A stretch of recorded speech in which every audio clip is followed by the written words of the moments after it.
1.200.000. A ver, detengámonos un segundo a pensar en esta cifra. No estamos hablando de la población de una gran ciudad de hoy en día, ni del aforo de un evento deportivo mundial. Este número es, literalmente, la cantidad de guerreros que estaban a punto de enfrentarse en uno de los campos de batalla más colosales de todo el mundo antiguo. Es una escala de conflicto humano casi imposible de procesar, una tensión y un riesgo de vidas absolutamente abrumadores. Y de eso va exactamente nuestra explicación de hoy. Vamos a sumergirnos de lleno en las tácticas y la historia que nos detalla el capítulo 13 del segundo libro de las Crónicas. Nos ceñiremos a lo que dicen los textos antiguos sobre este épico choque entre el rey Abías y el rey Jeroboam. Porque, ojo, esto no es solo un montón de gente dándose espadazos. Es una clase magistral sobre el poder, la legitimidad y, sobre todo, sobre qué pasa cuando la pura lógica militar choca de frente con una fe inquebrantable.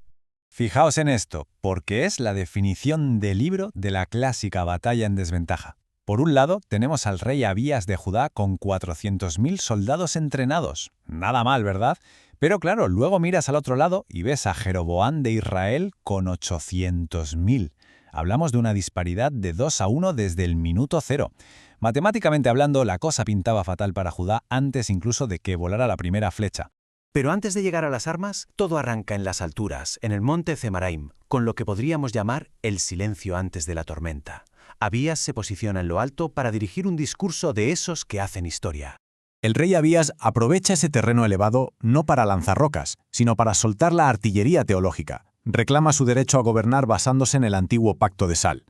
Y bueno, hay que entender que en la antigüedad la sal no era solo para darle sabor a la comida. Era el conservante definitivo, el símbolo absoluto de que algo era permanente y duradero. Así que Abías les está diciendo, nuestro acuerdo con lo divino es indestructible, sin importar los miles de soldados que tengan enfrente. Y no se queda ahí. Esto es guerra psicológica pura y dura. Abías empieza a sacar los trapos sucios de Jeroboam delante de todo el mundo. Le recuerda cómo se rebeló en su día y cómo se aprovechó del antiguo rey, a quien pinta públicamente como un joven inexperto, inseguro y falto de carácter. Es una jugada brillante para intentar desmoralizar a las tropas enemigas, atacando directamente a la raíz de su liderazgo. Luego la cosa se pone aún más tensa cuando compara cómo hacen las cosas en ambos bandos. Judá sigue los protocolos antiguos al milímetro. Descendientes de Aarón, mesas de oro, el incienso correcto, todo súper tradicional y estricto. Israel, pues han optado por la vía de la conveniencia. Becerros de oro y una especie de pase VIP para el sacerdocio. Si tenías un toro y 7 carneros, ya podías ser sacerdote. Abías usa esto para marcar una línea clarísima y profunda entre ambos reinos. Con todo este contexto, Abías lanza su gran ultimátum. Les viene a decir que esto ya no es una simple pelea por un trozo de tierra, sino que es una batalla profundamente espiritual. Básicamente les advierte, da igual cuántos seáis, oponerse a Judá es lo mismo que luchar contra el gobernante divino. Es una advertencia rotunda de que combatir contra el Dios de sus antepasados es un fracaso asegurado. Pero claro, mientras Abías soltaba este discursazo resonando en las montañas, resulta que Jeroboam no estaba precisamente de brazos cruzados. Para nada. Jeroboam era un hombre de acción y, en silencio, había preparado una maniobra letal.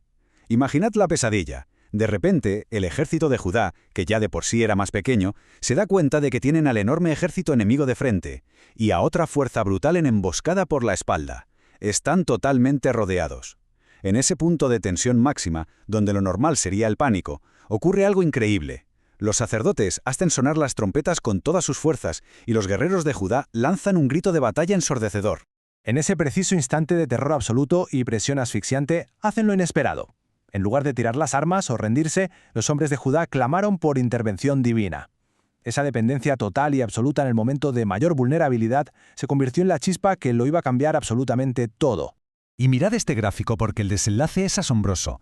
Esa ventaja numérica de Israel que parecía invencible colapsa por completo. El plan táctico perfecto de Jeroboam se desmorona frente a un ejército impulsado por pura convicción. De aquellos 800.000 soldados sufren una derrota absolutamente catastrófica.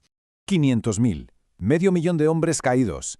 Tenemos que detenernos un segundo en esta cifra. Esto no es solo un frío dato estadístico en un libro. Representa el altísimo e innegable coste humano de este choque histórico. Hablamos de una de las masacres más sangrientas registradas en los textos de aquella época. Todo esto nos lleva al mensaje central de este relato, que queda súper claro. La crónica subraya que Judá venció porque confiaron. La fe y la obediencia, ahí, en pleno campo de batalla y rodeados por todos lados, tuvieron un peso muchísimo mayor que la estrategia militar o los números puros y duros. Pero, como siempre ocurre, la historia no se acaba cuando las espadas dejan de sonar. Vamos a echar un vistazo a las secuelas de todo esto. Por un lado, Jeroboam cae en desgracia, nunca recupera su poder y termina enfrentándose al juicio divino por su corrupción. Abías, por el contrario, se hace superpoderoso y conquista ciudades clave. Pero, y aquí viene una lección interesantísima del texto, Abías termina tomando 14 esposas. Es un recordatorio fascinante de que incluso después de una victoria milagrosa, los seres humanos sigan siendo susceptibles a cometer los mismos errores y adoptar las costumbres cuestionables de las naciones que les rodean. Nadie es perfecto. Lo que nos deja con esta reflexión resonando en la cabeza. Ante unas probabilidades matemáticas imposibles, ¿qué tiene más peso? ¿Los números abrumadores y la estrategia? ¿O una convicción firme a prueba de todo? Es un dilema que nos invita a cuestionar dónde reside realmente el poder. Y con este pensamiento nos despedimos por hoy, pero estad muy atentos porque seguiremos desgranando más relatos fascinantes en nuestra próxima explicación.